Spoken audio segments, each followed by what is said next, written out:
अवधूत चिंतन श्री गुरुदेव दत्त. माझ्या सर्व साधक बंधू भगिनींनो, आपण पुण्याच्या वामनराज प्रकाशनची परमपूज्य श्रीदादा कोडे महाराज, परमपूज्य मामा महाराज देशपांडे महाराज आणि परमपूज्य सौ शकुंतलाताई आपटे महाराज यांची पुस्तकं वाचनाचं आपण हे केलेलं आहे. सध्या आपण परमपूज्य दादांनी लिहिलेले जो संती वसुलीला ठावो हे पुस्तक वाचनात घेतले आहे. काल आपण गादीचे उग्रतप पाहिले. आज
अवधूत चिंतन श्री गुरुदेव दत्त.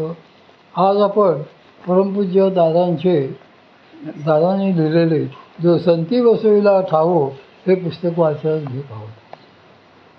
काल आपण गादीचे उग्रतप पाहिले. आज श्री भगवंतांचा वर. त्यावर भगवान श्री विष्णू हसून म्हणाले, तथास्तु हे गाधे, माझी माया तुला दिसेल व ती पाहिल्यानंतर अनुभवल्यानंतर तू तिचा त्यागही करशील, असा वर देऊन ते मग अंतर्धान पावले.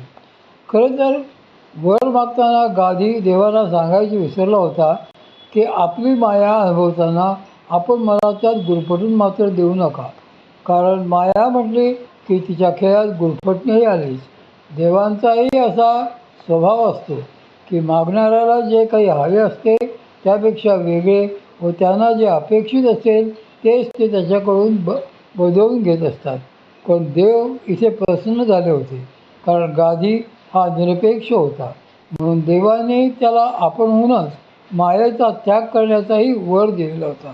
भगवंतांचे दर्शन आणि वर प्राप्त झाल्यामुळे अत्यंत संतुष्ट होऊन गादीने आपले तप समाप्त केले आणि त्याच सरोवराच्या काठावर एक कुटी बांधून आपली नित्याची ब्रह्मकर्मे आणि भगवत चिंतन करीत तो सुखाने कालक्रमणा करू लागला.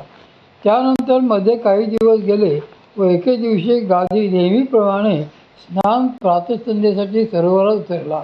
संध्येचे सुद्धा काही नियम असतात.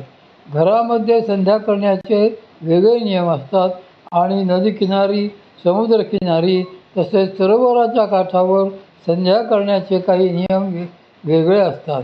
संध्येमध्ये अगमर्षण नामक एक दुरितताप हा मंत्रप्रयोग असतो.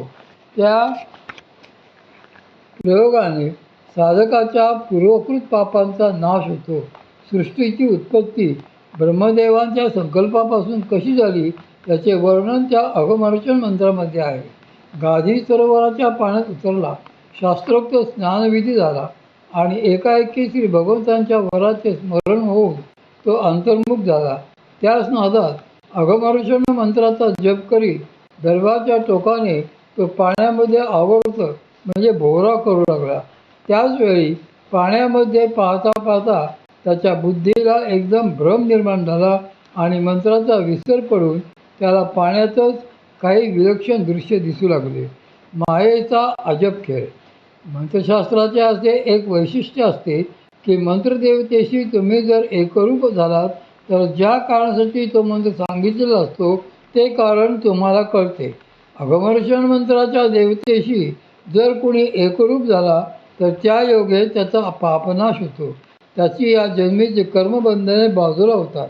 आणि त्याला पुढचे किंवा मागचेही जन्म दिसायला लागतात कळतात. येथे तर श्री भगवंतांच्या वराप्रमाणेच गादीला मायेचा अनुभव यायचा होता. पाण्यात पाहता पाहताच गादीला मंत्राचा विसर पडला होता. याचाच अर्थ तो त्या मंत्रदेवतेशी तद्रूप झाला होता. पण त्याला पाण्यातच एक अजब दृश्य दिसायला लागले. आपला देह आपल्या घरातच निष्प्राण होऊन पडलेला असून घरचे सगळे लोक शोक करत आहेत असे त्याने पाहिले. काही वेळाने आपला देह आप्तांनी स्मशानात नेऊन चितेवर ठेवून त्याला विधिवत अग्नी दिल्याचेही त्याने पाहिले. गादीच्या मनात मायेचा खेळ पाहण्याचा संकल्प असल्याने त्याचे पुढचे अंमलवृत्तही दिसायला सुरुवात झाली.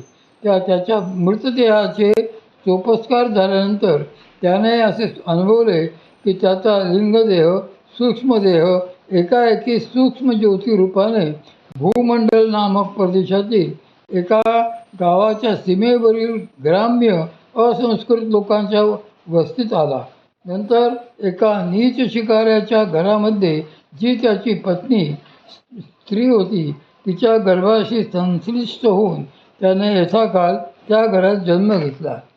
सृष्टीचा असा नियम आहे की मृत्यूनंतर जीवाचा लिंगदेह किंवा सूक्ष्मदेह विशिष्ट लोकविभागात फिरत असतो. त्याची पुन्हा जन्म घेण्याची वेळ झाली की तो आपोआप जड व्हायला लागून खाली पृथ्वीच्या वातावरणात येतो. त्याचीच पुनर्जन्माची निगडीत कर्मे जड होऊन त्याला त्यावेळी खाली ओढत असतात. त्याच्या वासनांना अनुकूल अशा ज्या स्थानी त्याचा जन्म होणार असेल तेथे त्याची ती कर्मे त्याला अचूकपणे नेतात. या नियमानुसार गाधी जन्माला आला आणि तोही नेमका चांडाळाच्या कुटुंबात. आईवडिलांशी त्याचे नाव कंटच असे ठेवले. तिथेच तो मोठा झाला आणि पुढे रीतिरिवाजानुसार एका चांडाळ कन्येशी त्याचे लग्नही झाले. कालक्रमाने पुढे संतती निर्माण झाली. कीर देशाचे राज्यपद. मोठ्या आनंदाने तो आपल्या मुलाबाळांसह कुटुंबप्रमुख म्हणून गृहस्थाश्रम चालवित होता. कालांतराने एखाद्या साथीच्या रोगाने माणसे पटापट मृत्युमुखी पडावी तशी त्याच्या घरातील सर्व लहान थोर माणसे मरून जाऊन त्याचे घर उजाड झाले. त्याला अनावर शोक होऊ लागला. त्याच शोकग्रस्त अवस्थेत अरण्यात भटकत वाट फुटेल तिकडे हिंडता हिंडता अनेक लहान मोठे प्रदेश पालथे घालून एके दिवशी तो कीर नावाच्या एका ऐश्वर्यसंपन्न देशात येऊन पोहोचला. तेथे राजधानीमध्ये शृंगारलेल्या राजरस्त्यावरून हळूहळू चालत जात असता त्याने पाहिले की एक मोठी मिरवणूक समोरून येत आहे. ती मिरवणूक अशासाठी होती की तिथला राजा निपुत्रिक मरण पावला होता आणि तिथली प्रथा अशी होती की राज्यातून एक हत्ती फिरवायचा व तो हत्ती ज्याला उचलून आपल्या पाठीवर बसवेल त्याला त्या देशाचा नवीन राजा म्हणून घोषित करायचे. पण त्यालाही एक अपवाद असा होता की जर कोणी व्यक्ती चांडाळ देशातील असेल तर तिला मात्र राज्यावर बसण्याचा अधिकार मिळत नसे. अशा वेळी मग हत्ती पुनश्च फिरवला जात असे. आता हा गाधी जरी चांडाळ कुटुंबात जन्मलेला होता तरी पूर्वसंस्कारामुळे त्याचा देह सुलक्षणी होता. तो चांडाळांप्रमाणे दिसत नसे. स्थूल देहाचे हे वैशिष्ट्यच असते की तो देह पूर्वकर्मानुसारच विशिष्ट लक्षणयुक्त दिसतो. कीर देशाच्या राजधानीतील त्या मुख्य रस्त्यावरून पटंज जात असताना त्याच वेळी समोरून हत्ती आला आणि त्या हत्तीने नेमके त्यालाच उचलून आपल्या पाठीवर बसवले. ते बघून सगळ्या लोकांनी एकमुखाने त्याचा जय जयकार केला. मग त्याचा रीतसर राज्याभिषेक झाला. त्याचे गवल असे नामकरणही झाले. सर्व सुखोपभोग त्याला अनायासे प्राप्त झाले. राजकाजाचे सर्व ज्ञानही त्याने करून घेतले.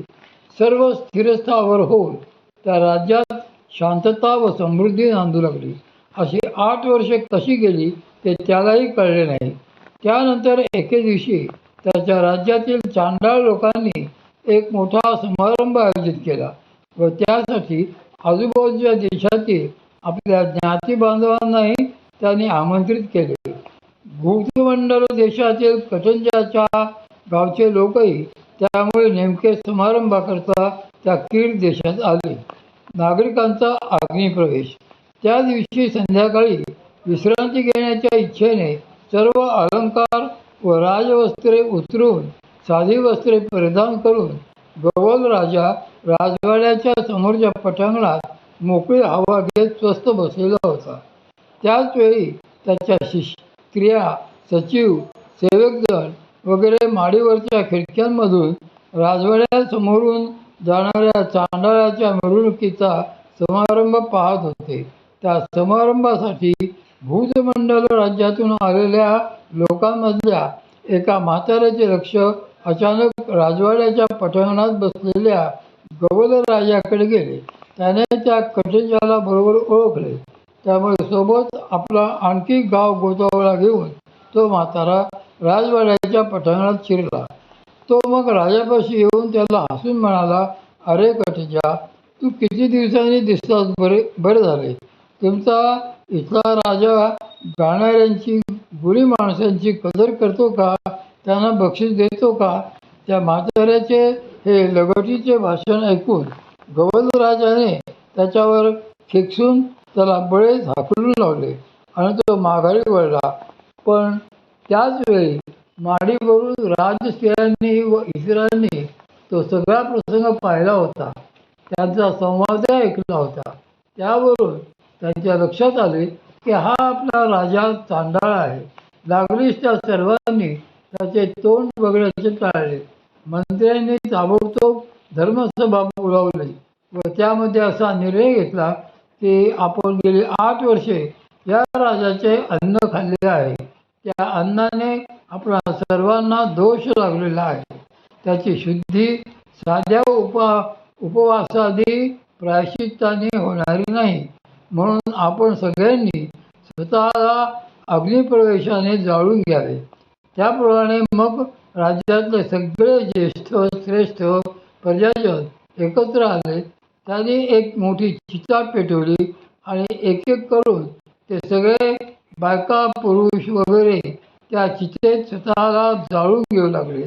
सर्वत्र कल्लोळ माजला व लोक घाय मोकळून रडू शोक करू लागले. ते पाहून गवलाला फार वाईट वाटले. आपल्यामुळेच हा सगळा अनर्थ झालेला आहे हे जाणून मग त्यानेही त्या चितेत उडी मारून स्वतःला जाळून घेतले. तिकडे कटंजाचा म्हणजे गवलराजाचा तो देह चितेत जळला आणि इकडे सरोवरातील पाण्यात दर्भ फिरवीत अगमर्षण करीत असलेला गाधी त्या दीर्घ स्वप्नातून जागा झाला. बघतो तर तो पाण्यातच उभा होता. मंत्रजप करून मग तो बाहेर आला. गादीचा तो भवभ्रम नाहीसा व्हायला 4 घटका लागल्या. तो अत्यंत अस्वस्थ झाला होता. आपण नेमके काय पाहिले हे त्याला कळतच नव्हते. वास्तविक पाहता पृथ्वीवरच्या कालगणनेनुसार तो फारच थोडा वेळ पाण्यात होता. पण त्या काळातही त्याने एक दीर्घ स्वप्न पाहिले होते. एक संपूर्ण जन्म भोगला होता. मग भानावर आल्यानंतर ते सर्व माईक स्वप्नच होते. त्यात सत्याचा लवलेशही नव्हता. त्यामुळे त्याचा विचार करण्यात काही अर्थ नाही असा निश्चय करून पुनश्च शांतपणे आपली नित्यकर्मे व भगवत चिंतन करीत तो कालक्रमानं करू लागला. भ्रमाची शहानिशा. पुढे काही काळाने एके दिवशी एक ब्राह्मण अतिथी त्याच्याकडे आला. त्याने अतिशय प्रेमाने त्या अतिथीला आपल्या आश्रमात ठेवून घेतले. दुसऱ्या दिवशी बोलता बोलता त्याने त्या ब्राह्मणाला विचारले की तुम्ही एवढे थकलेले व कृश का वाटत आहात? त्यावर त्याने उत्तर दिले की मी एक प्रवासी आहे. सगळीकडे फिरत असतो. काही महिन्यापूर्वी मी येथून उत्तरेस असलेल्या कीर नामक देशात गेलो होतो. येथे निरनिराळी पक्वाने खाण्यात आणि मेजवाना झोडण्यात माझा 1 महिना गेला. नंतर कळले की तेथे एक चांडाळ नुकताच राजा होऊन गेला होता. त्याच्यामुळे राजदारातील प्रतिष्ठित लोकांनी चिताप्रवेश करून जीव दिले होते व त्या राजानेही त्यामुळे स्वतःचे दहन करून घेतले होते. ते ऐकून मी तडक तेथून निघालो व प्रयाग क्षेत्री जाऊन तेथे पापक्षालनार्थ 3 वेळा चांद्रायण व्रत केले. त्या दीर्घ उपवासांनी मी असा कृश झालेलो आहे. ती हकीकत ऐकताच गाधी आश्चर्यचकित होऊन थरारून गेला. त्याला नवल वाटले की मी हे सर्व भ्रमात पाहिले होते आणि या ब्राह्मणाने तर प्रत्यक्षात तो देश पाहिलेला आहे. गाधीने मग त्या ब्राह्मणाकडे सखोल चौकशी केली. त्या चांडाळ राजाचे नाव विचारले. तो पूर्वी कोण होता हेही विचारले. त्यानेही त्याचे नाव गबल होते व तो पूर्वी कटज नामक चांडाळ होता असे सांगितले. सर्व हकीकत बरोबर जुळली. गाधीला मग काही चैन पडेना. त्याने त्या ब्राह्मणाचे आतिथ्य करून त्याला यथासंभव संतुष्ट करून परत पाठविले आणि तो स्वतः आपल्या भ्रमाची शहानिशा करण्याकरता कुठी बाहेर पडला. मजल दर मजल करीत तो शेवटी कीर देशात जाऊन पोचला. तेथे गेल्यावर त्याला त्याचे सगळे ओळखीचे दिसायला लागले. हाच आपला राजमहाल, हेच त्या नगराचे रस्ते असे सगळे त्याला ओळखून येऊ लागले. त्याने सगळी चौकशी केली. त्यानंतर तो भूतमंडळ राज्यात गेला. तेथेही त्याला सगळे ओळखीचे वाटू लागले. ज्यांच्याकडे त्याने चौकशा केल्या त्या सगळ्यांनी हुबेहूब तीच हकीकत त्याला सांगितली. मग त्याला पुन्हा याचे आश्चर्य वाटू लागले की मी जे प्रत्यक्षात केवळ 2 घटकांच्या भ्रमाच्या काळात बघितले तेवढ्या अवधीत इथे तरी त्या कटंजाचे संबंध आयुष्य उलटून गेलेले होते. जग केवळ संकल्प मात्र.